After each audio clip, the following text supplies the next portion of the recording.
When it comes to Russia, as so often, it is wise to turn to the example of President Reagan, who during his negotiations with his opposite number, Mikhail Gorbachev, used to abide by the adage, trust but verify. With President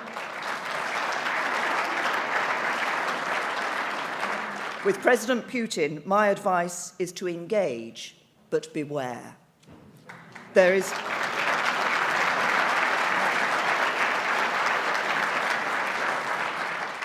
is nothing inevitable about conflict between Russia and the West, and nothing unavoidable about retreating to the days of the Cold War. But we should engage with Russia from a position of strength, and we should build the relationships, systems, and processes that make cooperation more likely than conflict. And that, particularly after the illegal annexation of Crimea, give assurance to Russia's neighbouring states that their security is not in question.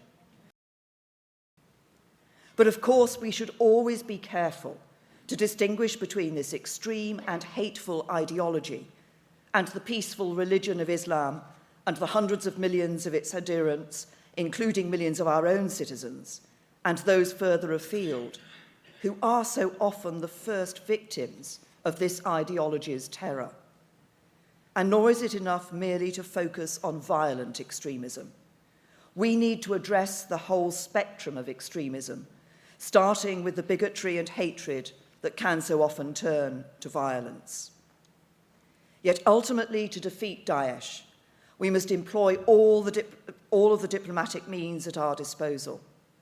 That means working internationally to secure a political solution in Syria and challenging the alliance between the Syrian regime and its backers in Tehran.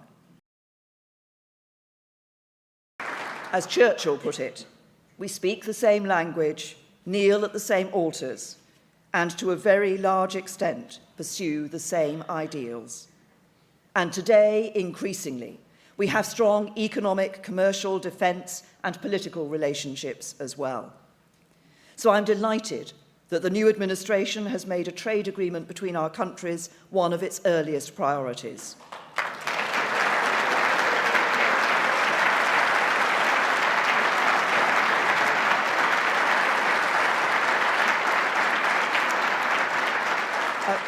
A new trade deal between Britain and America must work for both sides and serve both of our national interests.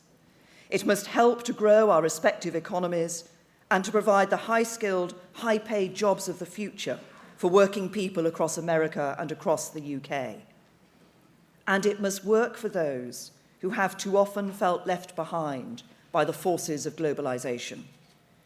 People, often those on modest incomes, living in relatively rich countries like our own, who feel that the global system of free markets and free trade is simply not working for them in its current form.